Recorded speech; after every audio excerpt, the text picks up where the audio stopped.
अफजल गुरु की फांसी पे आते हैं। हाँ। आपने अपने करियर में 8 फांसियां देखी, हाँ। जिनमें से एक अफजल गुरु की थी। हम्म। और आपने अपनी किताब में लिखा है कि उसके बाद आपकी आंखों में आंसू आ गए थे। वो उसका किस्सा क्या है, आंसू क्यों आए? देखिए क्या होता है, अफजल गुरु की जो फांसी थी, तो मुझे पता था फांसी कभी 10 साल में एक होती है। हम्म। तो अफजल गुरु की जब फांसी थी तो मुझे उसका इंचार्ज बनाया। मैं हेडक्वार्टर से उसको सुपरवाइज कर रहा था। वैसे इंचार्ज जो है सुपरिटेंडेंट जेल होता है, तो मुझे हेडक्वार्टर से भेजा कि आपने इसको सुपरवाइज करना है। तो पहले मैंने देखा हुआ था, वो भी मुझे जानता था। तो जब मैं उनके उसमें गया अफजल, क्योंकि अफजल गुरु को, उसके घर वालों को तो हमने दो दिन पहले बता दिया था कि इसको हम फांसी पे लगाने जा रहे हैं। पर वो बात दूसरी है कि उसको वो चिट्ठी मिली नहीं। उसको चिट्ठी तब मिली जब वो ऑलरेडी फांसी पे लटक चुका था। तो अफजल गुरु के पहली देर हम चाहते थे कि जो अफजल गुरु की फांसी हो, इसमें ज़्यादा लोगों को पता ना चले, क्योंकि बड़ी एक सिक्योरिटी रिस्क प्रिजनर को आप जो लटकाने जा रहे थे, तो हम चाहते थे कि लोगों को पता ना चले।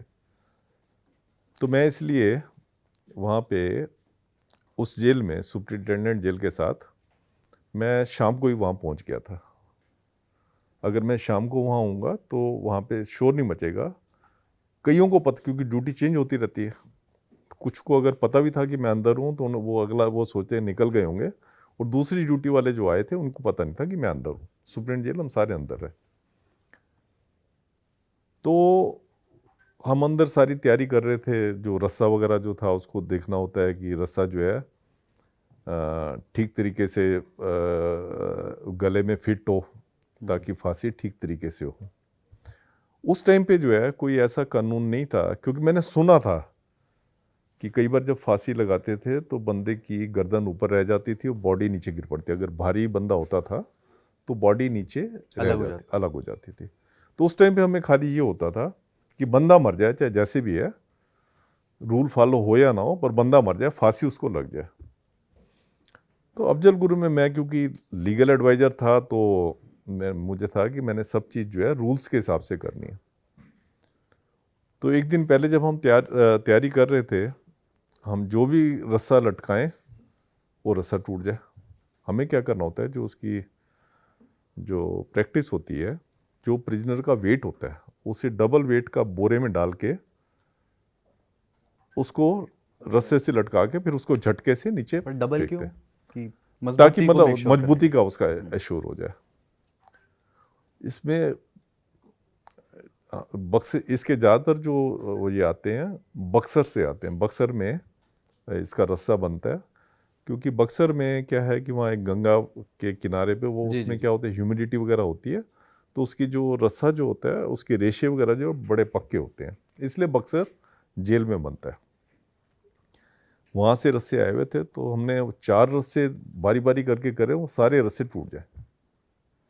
थोड़ा सा वेट नहीं वो सहन कर पा रहे थे। पहले हमने उसके बराबर का वेट किया, फिर उसे डबल किया, वो रस्से जो है टूटते जा रहे थे। तो मुझे लगा यार, मैं सरकार को क्या जवाब दूंगा। मैं सरकार को क्या जवाब दूंगा कि एक मैं फांसी को नहीं कर पाया, एग्जीक्यूट नहीं कर पाया। तो मेरे को तो लगा कि मेरी नौकरी गई। पर भगवान की दया थी कि और रस्से हमने देखे तो वो रस्से काम कर गए। तो वो रस्से काम करके फिर हमें विश्वास हो गया कि इस रस्से से हम लटका सकते ये हैं। सब कुछ आप कोऑर्डिनेट कर रहे थे, तो डील किससे कर रहे थे? ऊपर किससे बात हो रही थी? नहीं, हमारे जेल सुप्रेंट साहब थे जेल मेरे, तो सुपरिटेंडेंट जेल साहब सुप्रेंट को थे। कह रहे थे, अच्छा। क्योंकि रस्से हमारी जेल में जो रस्से बहुत बड़े होते हैं, खाली लटकाने के लिए नहीं होते। रस्सी का कई काम होता है। वैसे तो रस्सी जो है एक प्रोहिबिटेड आर्टिकल है, क्योंकि रस्सी को करके तो कोई भी कैदी हाँ, बाहर जा इनमेट्स के सकता, लिए अवेलेबल नहीं हाँ हो सकता। अवेलेबल नहीं होता। तो हम उसको काफ़ी, उसमें अपने एक बड़े बक्से हैं हमारे बने हुए, आर्मी स्टाइल के बक्से होते हैं जिसमें हम रस्सों को रखते हैं जोड़ के। तो रस्से हम करते रहे, तो एक रस्सा मिल गया जिससे वो था। तो फिर हम वो हो गए। मैं बिल्कुल सेटिस्फाई हो गया कि हाँ, इससे जो है लटक सकता है। तो और हमें, आप देखें, हमें कोई जल्लाद नहीं मिल रहा था।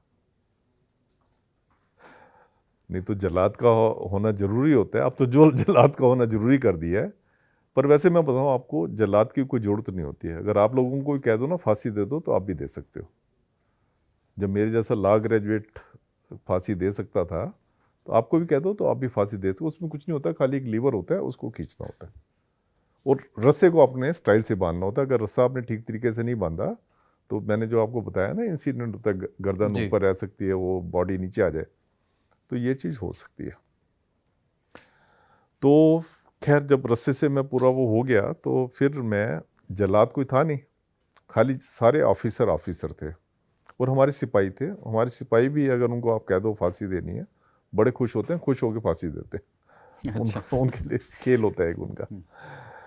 तो ये हो गया, जब मैं इससे हो गया कि हाँ ठीक है, रस्सा ठीक है, तो फिर मैं इनके पास सुबह के टाइम गया। तो एकदम इन्होंने मुझे देखा, तो इनको लगा कि आज कुछ ना कुछ अनहोनी हो रही है, कि सुनील गुप्ता जी के सवेरे सवेरे दर्शन हो गए। सुप्रीटेंडेंट जेल को तो वो देखते देखते थे। जी। तो मुझे कहने लगे कि सर आज कुछ दे रहे हो, फांसी वगैरह दे रहे हो? अफजल गुरु ने पूछा। हाँ। तो मैंने कहा तुम्हें कैसे पता है? तो कहने लगे कि एक तो आपके दर्शन हुए हैं सुबह सुबह, और दूसरा जो है मेरे को रात को अलग बंद कर दिया था। और जो सिपाही रोज मेरी ऊपर नज़र नहीं रखते थे, हमारा कानून ये कहता है कि जिसको आपने फांसी देनी है, आप 24 घंटे उसको एक रेगुलर वॉच में रखोगे। सिपाही देख रहे हैं, सीसीटीवी देख रहे हैं, सब कुछ है।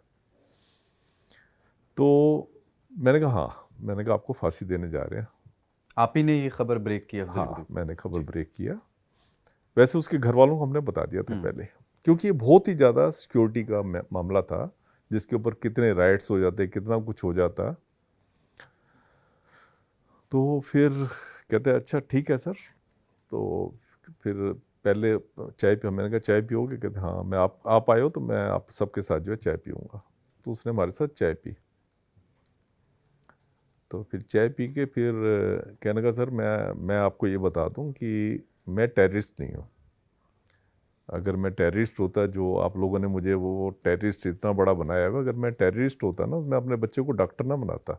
उसका बच्चा एमबीबीएस कर रहा था। कहते मैं अपने बच्चे को कोई लफंगा वो या उसको भी आतंकवादी बनाता। अगर मैं टेररिस्ट नहीं हूँ। जो मैं उसने बताया, मैं वो वाली जी। बात कर रहा हूँ। मैं टेररिस्ट नहीं हूँ, पर मैं हमेशा ऑनेस्टी के साथ रहा हूँ। आप मेरा रिकॉर्ड पता कर लो, पीयूसीएल का मैं एक्टिव मेंबर था। पीयूसीएल के जितने प्रोग्राम होते थे मैं जाता था, और मैंने हमेशा जो है अपने देश को मजबूत करने के लिए, यहाँ से डिसऑनेस्टी को हटाने के लिए, करप्शन को हटाने के लिए मैंने काम किया। आप उनसे पूछ लो, मेरा आप पूछ सकते। मैंने कहा भैया अब तो देख सारी लीगल प्रक्रिया हो सकती है, मैं क्या पूछूंगा? तो मैंने कहा अच्छा तू ये बता, तो अपने घर में कुछ कहना चाहता है? तो मैंने कहा तू कुछ लिख के दे, क्योंकि मुझे पता था कि इसके राइट्स वगैरह हो सकते हैं। वो इतना अच्छा था, उसने वो पूरा लिख के दे दिया। उसने अपनी वाइफ को लिखी चिट्ठी, जिसमें उसने कहा कि जो लीगल की, जो भगवान की इच्छा थी, वो मैं जा रहा हूँ, पूरी भगवान की इच्छा को मैं पूरी कर रहा हूँ। तो सब मेरे साथ जेल में, मेरे चिट्ठी साथ किस भाषा में लिखी थी उसने? उर्दू में। तो आप जो है बिल्कुल, आप बेटे की जो है, बेटे की पढ़ाई पूरी करवाना है ना, और आप सबको तो अपील कर देना मेरी तरफ से कि वहाँ शांति बनाए रखें। तो ठीक है, उसने लिख दी। फिर उसके बाद कहने लगा कि मेरे को आपकी आंखों में ना बहुत कंपैशन नज़र आ रहा है। तो मैंने कहा अच्छी बात है, कंपैशन नज़र आ रहा है। तो कहता नहीं, मैं ना ये चाहूँगा कि जब मुझे फांसी पे चढ़ाया जाए, आप इसको कह सकते हो आखिरी इच्छा या जो भी है, तो मैं आपकी आंखों में देखता रहूं। तो मैंने कहा यार जब तुम्हें फांसी पे चढ़ाया जाएगा, चलो ठीक है, जब तक आप चल के जा रहे हो फांसी के फंदे तक, तब तक तो ठीक है। उसके बाद तो आपके ऊपर काला कपड़ा डाल दिया जाता है, और काला कपड़ा डालने के बाद जो है फांसी आपको दे दी जाएगी। तो आप मेरी आंखों में कैसे देखो? कहते नहीं, मैं जब तक चलूंगा मैं आपकी आंखों में देखता जाऊंगा। मैंने कहा ठीक है, चल तेरी बात मान ली। ये वो मेरे को पावर थी। मैंने कहा ठीक है, तू मेरे को देखता जाइयो। उसके बाद कहता है कि मैं ना आपको सुनील जी एक गाना सुनाना चाहता हूँ। जो मुझे फांसी मिल रही है वो इसलिए मिल रही है कि मैं हमेशा लोगों का भला चाहता था, तो उनकी बात पे विश्वास करना चाहते। फिर उसने ना एक गाना गाना शुरू कर दिया। अच्छा। एक संजीव कुमार की पिक्चर थी बादल, वो भी ऐसे कैदियों के ऊपर थी। उसमें फांसी लगाने के लिए ले जा रहे होते हैं किसी को, देशभक्त को। तो उसमें गाना था, अपने लिए जिए तो क्या जिए, खुशी ये दिल जमाने के लिए। मतलब अपने लिए जीना क्या जीना है, आपने अगर जीना है तो जमाने के लिए जियो। और वो पूरा ट्यून में जैसे डांस करते हैं ना, वो गाना बोलता जाए और अपना, तो फिर हमें भी अच्छा लगा। तो हमने भी जो है वो उसके साथ गाना बोलना शुरू कर दिया। मैं, सुपरिटेंडेंट जेल, हम सारे उसके साथ वो अपने लिए ये गाना, उसने पूरा गाना बोला। तो ये मैंने, जैसे आपने बताया 8 फांसियाँ मैंने देखी हैं। मैंने ज़्यादातर लोगों को देखा था कि जब फांसी लगती थी वो रोते हुए होते थे, जी मैंने कुछ नहीं किया जी, ये तो ऐसे वो हो गया। बड़े बड़े टेररिस्टों को देखा, नहीं जी नहीं, ये तो हमें उसने फंसा दिया, उसने फंसा दिया।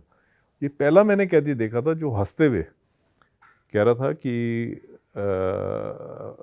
अपने लिए नहीं जीना चाहिए। मतलब एक मैसेज दे रहा था कि आपको अपने लिए नहीं जीना चाहिए, दूसरों के लिए जीना चाहिए। और गाना उसने पूरा गाया और हमने उसके साथ गाया। ये सारी सीसीटीवी में रिकॉर्डेड है। तो उसके बाद उसको हम लेके गए फांसी के फंदे पे, जो हमारे सिपाही वगैरह हैं वो लेके गए। मैं साइड पे खड़ा था, एक जज साहब आए हुए थे वो भी साइड पे खड़े हुए थे, सुप्रीटेंडेंट जेल साहब भी साथ खड़े थे। तो ये जब इसको उस पे लेके गए तो ये मेरी आंखों को की तरफ देखता हुआ गया। और वहाँ जाके इसने, जब इसको फांसी का, जब इसका हो गया, हमारा रूल से ये कहते हैं कि आप उसको लटकाओगे और 2 घंटे के बाद जो है डॉक्टर चेक करेगा कि लाइफ एक्सटिंक्ट हुई है कि नहीं हुई। जनरली 2 घंटे में क्या, लाइफ तो तभी एक्सटिंक्ट हो जाती है जैसे ही उसको जोर से फंदा, जैसे आप झटके से आदमी को नीचे गिरता है जो फांसी लगती है, तो जैसे ही झटके से नीचे गिरता है तो तभी वो नूज़ इतनी स्ट्रांग हो जाती है गले में, वो बंदा तभी चला जाता है। हड्डी एकदम ये टूटती है ये वाली, और बंदा तभी चला जाता है। पर कुछ मैंने केस उसमें लिखे थे कि मैंने कई उनको देखा कि जिनका नहीं टूटा, रंगाबिला के केस में उनको खींचना पड़ा था, खींचना पड़ा था। तो इनको फिर ये 2 घंटे के बाद ही जो है डॉक्टर ने आके डिक्लेयर कर दिया कि इनकी जान जा चुकी है। तो फिर हमें वहीं पे जेल में ही हुक्म था कि जेल में ही इनको दफनाना है। जो भी सिक्योरिटी रिस्क प्रिजनर होते हैं, जैसे सतवंत सिंह, केहर सिंह थे, मोहम्मद मकबूल भट्ट जो इनका गुरु था जी, उसको भी वहीं पे लटकाया था, वहीं दफनाया था। मकबूल भट्ट की फांसी भी देखी आपने? हाँ, तो उसको भी वहीं पे दफनाया था, जब फांसी घर है हमारा वहीं पे दफनाया था।